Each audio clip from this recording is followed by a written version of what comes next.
ממשיכים איתך ועם מרד המשפיענים נגד הסל של המדינה של ניר ברקת ומשרד הכלכלה. נכון, בר, אז מיד יהיה עם המרד. רק השבוע עלתה הפרסומת לקמפיין הסל של המדינה בכיכובו של אלי יצפן.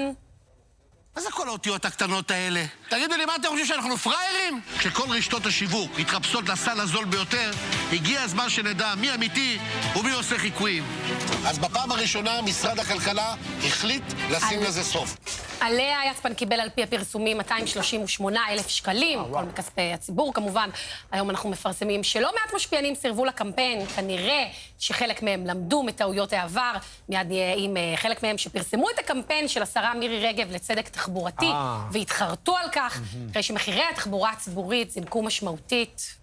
לכי תספרי לכולן שלכולכן יש רכב, ואתן לכאורה משקות. שחר חיון הרגיזה הרבה מאוד עוקבים כשפרסמה קמפיין לרפורמה של התחבורה הציבורית, כשבכלל נוהגת על טסלה שעולה מאות אלפי שקלים. משרד התחבורה יצא ברפורמה ענקית שנקראת צדק תחבורתי. ומה זה אומר לטובתנו? יהיה לכם הנחה של 50% בתחבורה ציבורית. חבר'ה, זה מטורף. זה חיסכון פסיכי. אז הכל התחיל כשהעיתונאי גל קולוג העלה פוסט, בו הוא קורא למשפיענים שלא להשתתף בקמפיין, שזה יפגע בהם תדמיתית, והציבור לא יסלח להם, בדיוק כמו שקרה בקמפיין של משרד התחבורה עם שחר חיון למשל. אנחנו יכולים לראות שאור שפיץ כתבה שסירבה לקמפיין, גם משפיענית האוכל רותם ליברזון ועוד אחרים. מה זה, מותג רעיל לממשלה בעצם? לגמרי, אנחנו יכולים להגיד שאחת הסוכניות ממש אמרה לנו שהמליצה למיוצגים שלה לסרב לקמפיין הזה. אנחנו דיברנו עם לינור פחימה שהשתתפה בעבר בקמפיין צדק תחבורתי, התחרטה על כך, ולכן סירבה גם לקמפיין הזה, וגם עם גל קולוג. הנה מה שהם אמרו לנו. אני בחרתי לסרב.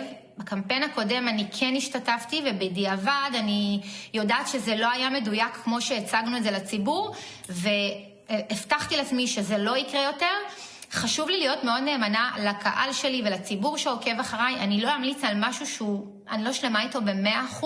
אני מאוד מברך על התגובות על גבי הפוסט של משפיענים שכתבו שהם סירבו להשתתף בקמפיין הסל של ישראל. אנחנו מדברים פה על קמפיין שממומן באמצעות הכסף שלי והכסף שלכם, הציבור, ומשפיענים צריכים לחשוב טוב טוב האם הסכום הזה שווה והאם נכון להם להכניס ראש בריא למיטה חולה. אני מאוד מאוד שמח על השיח.